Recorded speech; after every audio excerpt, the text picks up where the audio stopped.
You know, I've been sitting here for like past 10, 15 minutes trying to like actually think of like the words to kind of say after that. It's like I think we all kind of knew the season was over. Like we all kind of were like, all right, we're just kind of waiting for them to get mathematically eliminated. And at this point, they pretty much are. I mean, you lose tonight. You come into this game and you're 3 points back of Boston. A win puts you in 1 point behind them, and you're playing them in an upcoming game again. And also, they still have 2 games in hand, but whatever. This game was huge. Essentially, your season right here. Um, you lose in regulation. You're now 5 points back. The Rangers pick up a 8-4 win over Pittsburgh tonight. They now are now tied with the Flyers in points with 41. And yeah, as I said, the Flyers are now 5 points back, and Boston still has 2 games in hand on the Flyers. So yeah, that was essentially the dagger in the Flyers' hearts. I mean, the dagger was like 95% in because the Flyers did this to themselves because of that month of March where they literally played the worst hockey I've seen them play in probably my tenure of being a fan and covering this team for YouTube and the podcast and everything. But the chance for them to get out of it and, where you constantly shot yourself in the foot for a whole month stretch of hockey, it's gone now. So, I don't know what I have more of an issue with, whether it's the fact that they put up 25 shots in one period and then put up 8 in the next, or it's like, I don't know. I really don't know. I mean, I feel like this was a game where you have Boston not having McAvoy. They have Swayman making his first NHL start. The Flyers literally are coming off of a win where Bergeron falls, they score in overtime, they get the extra point. This game's huge. It's a back-to-back. Lindblom comes back in the lineup. Carter Hart is in net. And it's a must win game. And it's essentially led up for you to win, and then you go down 1-0 early in the first period. Bergeron scores off a bouncing puck from the point. His 900th point. Congratulations to Bergeron. He's an unbelievable player. Flyers had a couple chances there later. I thought the Flyers actually had a good first period, but they found themselves down 2-0. They get a power play, lots of good puck movement. Farabee was robbed with the glove by Swayman. Really nice tip. Good save there. Patrick had a chance off of a good zone entry. Power play was cut off. Lawton gets a breakaway, misses high, leads to a Bruins 2-on-1. That's a save there. Sanheim gets a chance that deflects high up at the glass. Aube-Kubel takes a stupid penalty. His 14th of the year. He leads the team in penalties. He's taken a lot of those this year. Just dumb, unneeded, unnecessary penalties. And he takes one late in the first period, 2-0. It wasn't necessarily a bad period, but again, you found yourselves down 2-0, and then they come out in the second period, and it was just like guns blazing, and they get 2 goals right there. Jake makes it 2-1 off of a turnover where the Bruins defenseman fell over in the slot. Konechny slammed it over, and it was just an unbelievable tap in there from Voracek, stick on the ice. Great pass from TK, 2-1. Really good shift by the Hayes line after the goal. Sanheim, chance a couple minutes later as well, ended up going high. And the Flyers get a chance where Frederick has like a broken stick, loses his stick, broken stick, whatever. And they are just cycling the puck like it's nobody's business. And then Go scores. He completely yanks one top corner. Swayman's like down like this, it looked like he had no idea where the puck was. 2-2. 2 goals in like a minute, or 2.5 minutes, excuse me. They had a lot of push in this period. Sanheim, another chance that goes high. Hart has a great save on Pastrnak off for turnover. Then Hayes hits a crossbar. A couple minutes later, Konechny hits a crossbar. End of 2. The Flyers literally dominated that period. 25 shots to 7. They were all over Boston. They ended up getting a power play. Had some good puck movement. Wasn't great, but again, the shots on goal right for this period were 38-18 in favor of the Flyers. 25-7 in the period. Oh God.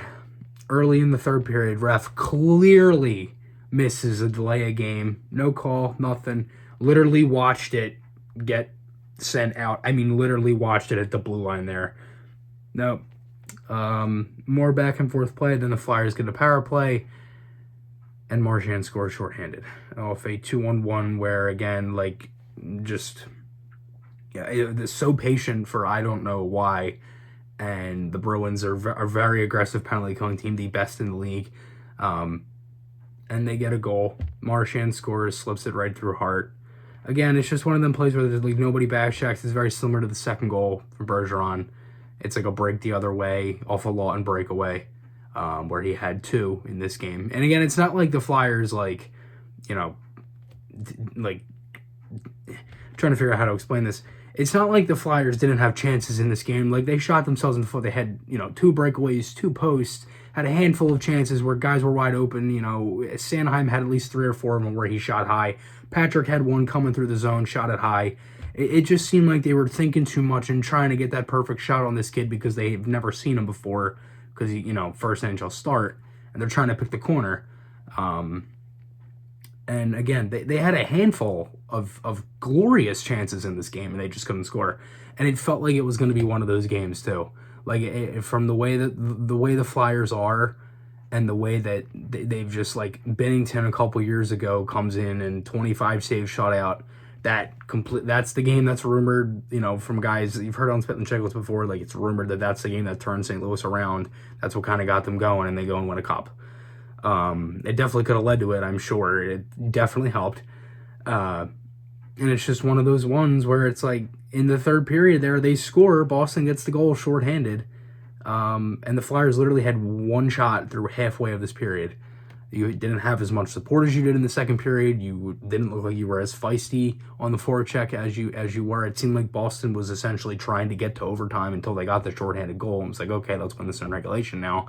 Konechny and Miller of a scrum, 4-on-4.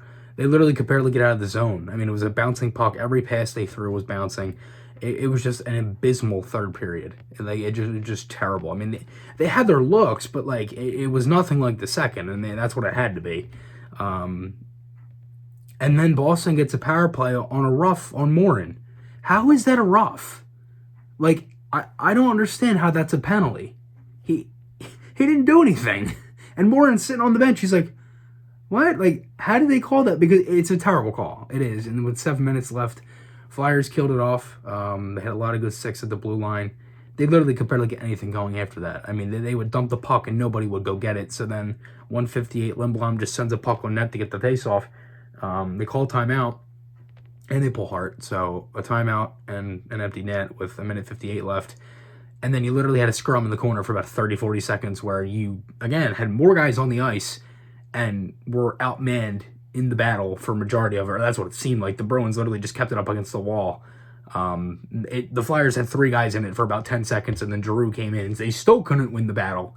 And then the Bruins somehow get it out. They get it down the ice. Bergeron scores 4-2, empty netter. So, I don't know. Yeah, that's the dagger. I think that is the dagger in the season. This is game... 38, I think. Yeah, 38. Just I don't know if I think I'm upset, frustrated, annoyed, because this could have went so many different ways. Like, everything about this, not even just this game, the whole season. Like, I'm dumbfounded how this team is struggling right now and are 5 points behind a playoff spot and tied with the New York Rangers in the standings. I literally cannot think of a single answer. Like, if you were to tell me that this would have happened in December when we were getting ready for the season, or even before that, I would have called you nuts. Like, I probably would have stopped talking to you at that moment. Like, I would have just cut you off and stopped listening. They did this to themselves. That's one thing I'll say. So, it is what it is. And, yeah. I don't know. Remember, guys, podcast articles, those links are on my channel. Hope you guys enjoyed this one. I'll see you guys in the next one. Goodbye.